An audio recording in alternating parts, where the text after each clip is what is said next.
The first part of a breast self-exam, or BSE, is the visual exam. That is because the first sign of breast cancer is not always a lump, but it's a visual change that's occurring to our chest that could indicate that breast cancer is growing beneath the surface. Some of the changes that you'll be looking for are large areas of redness, changes in the vein patterns of your chest, or areas of continuous itching. Skin texture changes should be noted, including bulging out, a pulling in of your skin, a puckering or dimpling, or something that looks like an orange peel texture in your chest. Changes around your nipples are really important to notice, including change in directions, a rash, or unexpected discharge. You may also note unexpected rapid growth on one side of your chest compared to another. Now, we're all born a little bit lopsided, and that's normal, but if you're seeing a rapid change over time, that should be brought forth as well. You will be checking yourself in the mirror naked from the waist up in 3 positions. First position is hands down at your side. Make sure for each position you're turning side to side to make sure that nothing is happening on the side of your chest. The second position I call the Superman position.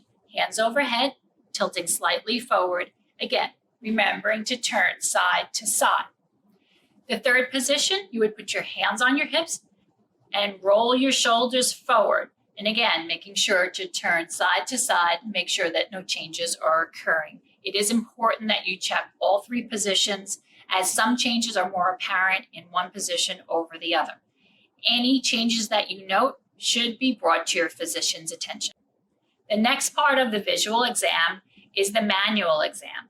We'll be checking ourselves using 3 middle fingers, and we're going to be using the flats or the pads, which is from the crease up to the tip of our finger. When we check ourselves, we'll make 3 small circles with increasing levels of pressure. The first one is light pressure, which barely even moves our skin. Medium pressure would get us halfway down our chest tissue, and deep pressure would be as much pressure as we can tolerate. There should be no pain, as we don't have any nerve endings in our breast tissue, and some of you may be able to feel your ribs underneath.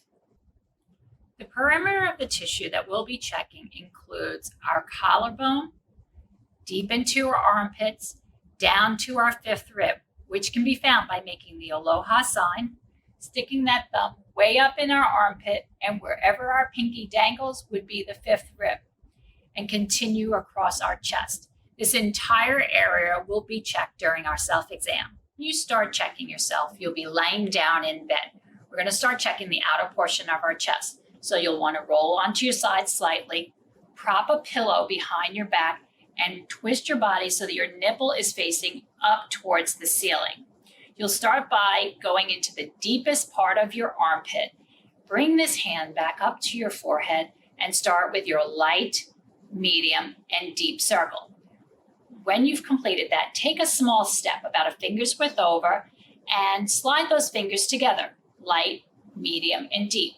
You'll walk that all the way down to your 5th rib, where you'll take a step over, slide the fingers together, and continue to work your way all the way up to your collarbone. Again, taking a step over and continuing with this up and down vertical pattern, also known as the lawnmower pattern. You're going to continue to do that until you reach your nipple. At that point, you want to lay flat in bed, bring this opposite hand out to the side, and make sure you check underneath the nipple area, because lumps can form there as well. It may feel a bit different, but continue to do that check up and down all the way across your chest until you reach the midline, which is this notched area here.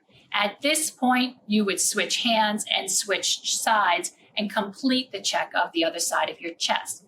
The final portion of this is checking the collarbone area. So with your hand down at your side, using your opposite hand, you're going to do a row of circles, both above and below your collarbone as well.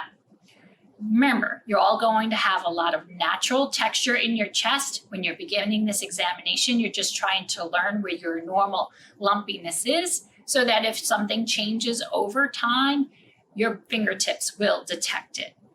If you find a lump in your chest, please don't panic, as 80% of lumps that we find are harmless. But remember, any change over time, whether it's a visual change or a physical change, should be brought to your physician's attention.